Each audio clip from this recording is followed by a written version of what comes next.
Undang-undang baru, undang-undang kejaksaan baru, pengampunan koruptor melalui denda damai segera disahkan. Weh. Tolong ini untuk negara-negara tetangga Konoha atau negara-negara lain di dunia yang merasa sakit hati dengan Konoha karena hubungannya tidak baik, segera rudal saja Konoha ini. Biar hancur, biar rusak, biar kiamat sekalian. Kami sudah muak, semakin kesini semakin kayak tai. Dasar tai kau. Memang dasar tai. Tahu? Nggak cocok kau jadi presiden. Ingat. Omon-omon. Tai kau. Prabowo pokoknya berhenti jadi presiden. Masyarakat semua kompak turunkan Prabowo. Pada tanggal 24 Juni 2026, Presiden Prabowo kita ini berkata bahwa gaji guru tidak bisa naik karena uangnya habis atau nggak ada. Tapi tiba-tiba pada tanggal 17 Juli 2026, setiap Kopdes mendapatkan 2 truk weh.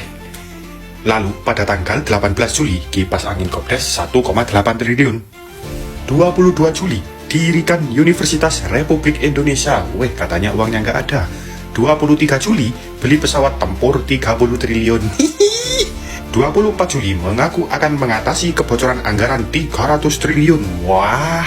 Sudahlah Pak, kalau memang nggak mau menaikkan gaji guru, bilang saja nggak mau. Nggak usah kebanyakan alasan. Bilang uangnya nggak ada lah, atau apalah. Tapi kenyataannya sekarang apa? Beli ini itu, sekian triliun. Kalau sudah begini, ini ujung-ujungnya nanti Anda akan dikata-katain lagi. Aduh, heran deh cocok. Orang-orang Indonesia yang senang mengabdi dan berbakti kepada bangsa lain. Itu yang dulu kita sebut Londo Ireng, yang ikut Belanda perang lawan kita. Londo-londo Ireng ini sampai sekarang masih ada. Hanya dia sekarang pakai baju lain kan. Wartawan, jurnalis, apa itu, pengamat, LSM. Yang tiba-tiba muncul di benak saya, presidennya tidak suka pada kritik. Selalu mengatakan ini negara demokrasi, mari silahkan kritik pemerintah, tapi sudah itu menghantam balik para pengkritiknya tanpa penjelasan yang substantif. Jadi kalau orang disebut Londo Ireng itu, kalau ngeritik dia seperti LSM, pengamat, gitu, apa tadi jurnalis. Yang paling banyak. Ya, seperti kita kira-kira, kita kan media kan. Jadi kita ini Londo Ireng lah kira-kira gitu. Londo Ireng, tapi saya coklat. Keren, baju keren. Anda yang ireng. Tapi begini, itu agak menyakitkan ya, tujuan Londo. Menyakitkan. Karena Londo Ireng itu sejarah pengkhianatan terhadap perjuangan. Londo Ireng itu dulu dimaksudkan menunjuk orang yang bekerja untuk pemerintahan penjajahan Belanda untuk menghancurkan perjuangan bangsa. Ya, kalau dilihat dari sejarah yang sangat terkenal, tercatat, Londo Ireng itu kan mulai ketika perang Diponegoro, yang 5 tahun bergolak 1825 sampai 1830. Lalu Belanda mendatangkan tentara dari Manado. Dari Minahasa ya Pak? Dari Minahasa, iya. namanya Benyamin. Oke. Benyamin. Saya teruskan Pak, Benyamin Sigar belakangnya gitu. Benyamin. Iya. Sudah mengarah itu. Iya, iya. Benyamin Sigar. Benyamin Sigar. Itu yang pertama disebut Londo Ireng karena didatangkan dari Sulawesi Utara untuk melumpuhkan Diponegoro yang selama 5 tahun sulit dikalahkan oleh Belanda. Kerugian Belanda sangat besar sehingga didatangkan Benyamin Sigar di situ. Nah disitulah kemudian orang Jawa itu merebut Londo Ireng. Ini Belanda juga nih yang dari Sulawesi Utara, itu cuma ireng gitu. Beda kulit aja, ya, beda meskipun warna kulitnya putih tetap disebut Londo Ireng gitu. Artinya ya. wataknya watak Belanda lah kira-kira gitu. Iya, Londo Ireng itu pengkhianat dan kemudian Benyamin ini sesudah pulang ke Manado kan naik pangkat gitulah. Nah, jadi Londo Ireng itu adalah pengkhianat. Sedangkan para jurnalis tadi adalah pengkritik yang sehat gitu ya. Jauh-jauh dari Jakarta ke Sulawesi Utara, Pak Menteri PKP, Mendagri dan Kepala BPS mengunjungi makam almarhum Benyamin Thomas Sigar. Siapakah Benyamin Thomas Sigar? Mari kita ulik. Hai, Akmal datang. Mari coba temani Akmal jalan-jalan. Agenda Pak Menteri kali ini yaitu ke Tanah Minahasa. Sebelum pergi ke makam Benyamin Thomas Sigar, Pak Menteri menyempatkan diri berkunjung ke JPB Bantuan Stimulan Perumahan Swadaya atau BSPS di Tempang 2. Terlihat ada 2 rumah yang layak mendapatkan program beda rumah tersebut. Dan for information, di Kabupaten Minahasa terdapat 344 unit yang layak mendapatkan program beda rumah dan tersebar di 14 kecamatan. Setelah mengunjungi calon penerima bantuan BSPS atau beda rumah, Pak Menteri langsung singgah di Gemim Square Sentrum Languan, Minahasa yang disambut sangat antusias oleh masyarakat Languan. Dan setelah itu lanjut ziarah ke makam Benyamin Thomas Sigar. Nah, yang belum tahu, Benyamin Thomas Sigar ialah pemimpin tradisional dan perwira militer Minahasa pada abad ke-19. Dia dikenal sebagai Kapiten Pasukan Bantuan Minahasa yang bertugas dalam struktur militer kolonial dan menjabat sebagai hukum besar atau kepala distrik Languan. Nah, Benyamin Thomas Sigar ini ialah kakek buyut dari Dora Mari Sigar yang merupakan ibu kandung dari presiden saat ini yaitu Prabowo Subianto. Jadi yang tahu tuh Pak Menteri PKP, Mendagri dan Ketua BPS ke Languan itu untuk ziarah ke makam kakek buyutnya presiden saat ini. Oke, stay tune terus di akun ini untuk melihat kegiatan menteri selanjutnya.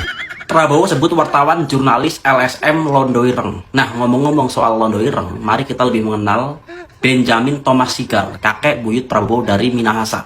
Benyamin adalah Kapiten Pasukan Tulungan. Nah, Pasukan Tulungan adalah pasukan yang dikirim ke Jawa untuk membantu Belanda pada masa Perang Jawa.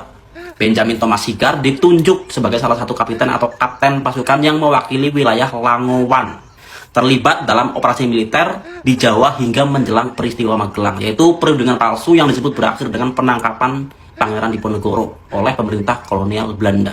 Jadi siapa ini yang Londo Ireng sebenarnya? Ya nggak tahu, tanya yang mau tanya saya. Gini, saya kasih tahu Londo Ireng.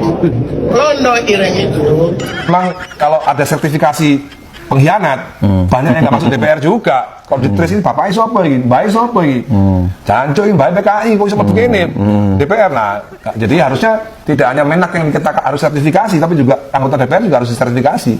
Karena keturunan pengkhianat pasti jadi pengkhianat, baik pengkhianat, anaknya pengkhianat, putune pengkhianat pasti.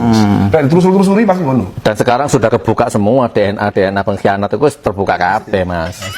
Hai kaum munafikun, hai antek-antek asing, akan saya lawan.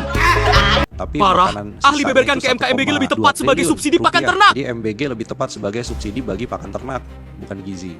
Dampak berganda pada ekonomi itu lebih banyak negatif. Justru hasil studi kami menunjukkan satu, MBG kalau itu hasil dari efisiensi daerah, kebocoran tadi Prof. Eni bilang juga, kebocorannya bukan hanya di level pengadaan, tapi makanan sisanya itu 1,2 triliun rupiah. Jadi MBG lebih tepat sebagai subsidi bagi pakan ternak, bukan gizi. Apa yang dirasakan rakyat Indonesia di zaman pemerintahan Prabowo saat ini? Sini, gue jelasin. Ini bukan opini gue ya bro, ini adalah hasil survei lembaga indikator tentang kondisi ekonomi, sosial, politik, dan pemerintahan saat ini. Ini survei dilakukan pada tanggal 14 sampai 24 Juli 2026 dengan 3.700 responden dengan menggunakan metode multistage sampling random. Yang pertama adalah kondisi ekonomi. Ada 39,6% rakyat menilai ekonomi nasional saat ini buruk atau sangat buruk. Hanya 19,3% yang menyatakan baik. Dan ada 44% rakyat menilai kondisi ekonomi saat ini lebih buruk dari tahun sebelumnya. Hanya 20% yang menyatakan lebih baik. Yang kedua adalah penegakan hukum. Ada 37,4% rakyat menilai penegakan hukum di Indonesia saat ini buruk atau sangat buruk. Dan yang lebih parah lagi tentang pemberantasan korupsi bro. Ada 42,9% rakyat menyatakan buruk atau sangat buruk. Hanya 29,5% yang menyatakan baik. Yang ketiga adalah kinerja presiden. Dan ini yang paling mengejutkan. Hanya 49,5% yang menyatakan puas dengan kinerja Presiden Prabowo.